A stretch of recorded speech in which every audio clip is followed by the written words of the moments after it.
मैं हूँ सबा और ये है मेरी छोटी सी दुनिया। तो सबसे पहले दिन का आगाज़ किया नाश्ता करके, क्योंकि नाश्ता के बगैर मतलब मेरे से हिला भी नहीं जाता।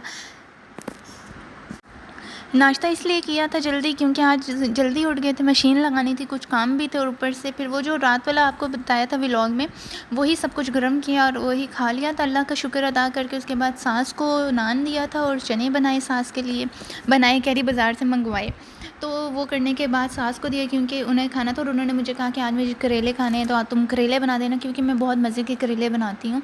तो फिर बस बाज़ार गई, जल्दी से करेले लेकर आई। करेले बनाना तो मतलब सबको आसान लगता है, लेकिन उसमें मतलब काफ़ी मेहनत लगती है। पहले लाओ, फिर काटो, तो फिर उसमें नमक डालो, ये करो वो करो, बिस्मिल्लाह दी बरकत करके मतलब मैंने भी शुरू कर दिया, ठीक है, बिस्मिल्लाह दी बरकत। तो फिर उसके बाद बरकत इतनी ज़्यादा है ना काम की, कि उसके बाद फिर मैंने बेड अपना मतलब कमरा वगैरह साफ़ किया, बेडशीट चेंज की रूम की, क्योंकि खाने से पहले जब भी मैं कोई काम करती हूँ ना किचन का, तो उससे पहले आके मैं अपना रूम साफ़ कर लेती हूँ। मुझे उलझन होती है कि भाई रूम साफ़ होना चाहिए।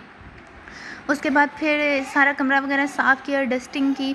इतने काम होते हैं ना ज़िंदगी में, इतने काम होते हैं। शादी के बाद बंदे को समझ नहीं आता कि कहाँ से शुरू करे, कहाँ से ख़त्म करे। और ये थोड़ी सी इंटरटेनमेंट जो ज़िंदगी में है ना, बस वो ऐसे ही चलती है। उसके बाद अब बच्चे तो मतलब ऐसे सर के पास ही खड़े हो जाते हैं, पता नहीं कौन सा महाज माँ खोलने लगी, कौन सा महाज ऐसा है जो माँ मतलब करने लगी है। बड़ी बड़े हो जाओगे ना, आपको भी बच्चों यही करना है, इसलिए अपने काम से काम करो, घूमो फिरो खेलो। उसके बाद फिर ये आपको मैंने बताया था, मैं नमक लगा के थोड़ी देर छोड़ देती हूँ। जब वो थोड़ा पानी पानी हो जाता है, फिर उसको पानी में नमक लगा के धोती हूँ। उसके बाद फिर आपको पता है दिल कर जाता है कुछ मीठा खाने को, वही केक वगैरह जो था वो खाया। और उसके बाद आटा गूँधना था, क्योंकि रोटियों के लिए आटा नहीं था। आपको बताया सुबह भी नान फ्राई किया था, तो फिर ये आटा वगैरह गूँधा। मैं अकेली बंदी इतने काम करती हूँ पूरे घर के, आपको पता है, अकेली। उसके बाद फिर आटा वगैरह करने के बाद फिर करेलों वाली तरफ वापस आ गई किचन में आके मैंने पहले मैं करेलों को ना पहले आपको बताऊँ फ्राई करती हूँ। आप फ्राई करके उसको बनाओगे मतलब होटल वाला टेस्ट आता है, मतलब होटल से भी अच्छा ही आता है, ठीक है। उसके बाद फिर सबसे पहले रेसिपी जो है ना मैं बाद में दे दूँगी, वैसे अभी तेज़ बताते हुए ना रेसिपी बता दूँगी। ऑयल लिया, ऑयल को गरम करा, उसमें प्याज डाला, उसमें एक ये जो खड़ा मसाला होता है ये डाला।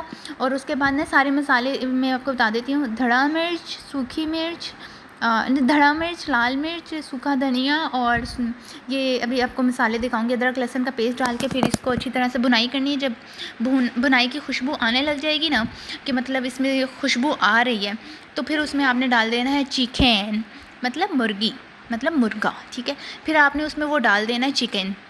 अभी मैं डालूँगी, आपको पता चल जाएगा कैसे डालते हैं, ठीक है तो उसमें डालना है चिकन डालने के बाद चिकन को अच्छी तरह फ्राई करेंगे, कच्चा कच्चा ना रहे, ठीक है। थोड़ा सा फ्राई हुआ होगा ना, तो उसका टेस्ट थोड़ा अच्छा आएगा। कुछ लोग ऐसे ही बस उबलता हुआ फील कर मतलब इस तरह डाल देते हैं, वो नहीं डालना। फिर इसको अच्छे तरीके से फ्राई करना है, भुनाई करनी है। फिर इसमें ये मसाले देख लें, लाल मिर्च, सूखा धनिया, दूसरा धनिया, नमक, कुटी मिर्च और हल्दी, ये सब डाल के अच्छी मतलब ये सब डाल के मिक्स करना है, ताकि सारा जो मतलब मसाले हैं ना वो मतलब खाने के टेस्ट में जज्ब हो जाए। ओह माय गॉड, इतनी मुश्किल बातें मैं करती हूँ ना। अच्छा, तो फिर उसके बाद ये डालने के बाद इसको अच्छी तरह से भुनाई करनी है। जब इसका ऑयल ऊपर आ जाएगा, उसमें हरी मिर्च और उसमें करेले डालने हैं। करेले डालने के बाद उसकी अच्छी तरीके से भुनाई करनी है। बहुत ही अच्छा बनेगा। आप करेले की तरफ देख लेते हैं, करेले की शक्ल ऐसी बन गई है, ठीक है। और अब देखें इसमें ऑयल ऊपर आ गया ना, हरी मिर्चें भी डालनी थी, मैंने आपको बताया हरी मिर्चें डालनी है। मेरे कहने पे ये ट्राई करना, बल्कि सब कुछ ही मेरे करने पे करना, मतलब बहुत आगे जाओगे भाई, बहुत आगे जाओगे। अच्छा, आप तो आगे जाओगे, साथ मुझे भी आगे ले जाना। हाँ, चैनल को मतलब सब्सक्राइब करना है, लाइक करना है, शेयर करना है और मेरी रेसिपी को फॉलो करना है। कसम से आप लोग खुश हो जाओगे। उसके बाद ये देखें, करेलों को निकाल के यहाँ डालना है, ठीक है, कढ़ाई में डालने के बाद इसकी 5-10 मिनट तक भुनाई करनी है। फिर इसको हल्का सा दम लगाना है, इसके ऊपर फिर हरी मिर्चें फेंकनी है और उसके बाद इसे छोड़ देना है। करेले जले नहीं है, आपको पता है, जो बनाने वाले होंगे उन्हें पता होगा करेले जब फ्राई होते हैं तो वो ऐसे ही शेड आ जाता है। मैंने थोड़े ज़्यादा फ्राई किया क्योंकि मेरे हस्बैंड को इस तरह के पसंद है। वो करने के बाद मैंने एक तरफ रोटियां बनाई थी, उसका वो मतलब नहीं डाल सकती, मैं अकेली हूँ, मुझे 100 काम करने होते हैं, तो जितना मेरे से हो सकता है ना उतना ही मैं करती हूँ। फिर ये करने के बाद मैंने इसको सर्विंग की थी, अपनी सास को दिया, ये अपने शोहर को दिया। इसको फिर दम लगा दें। दम लगाने के बाद जब ये दम पे लग जाएगा ना, उसके बाद इस तरह की इसकी शक्ल निकलेगी। देख रहे हैं आप, होटल वाली लग रही, होटल वाली।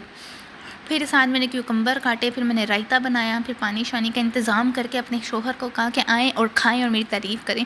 और आप लोगों से सिर्फ़ ये रिक्वेस्ट करूँगी, मेरे चैनल को सब्सक्राइब करिएगा, लाइक करिएगा, शेयर करिएगा। Thank you.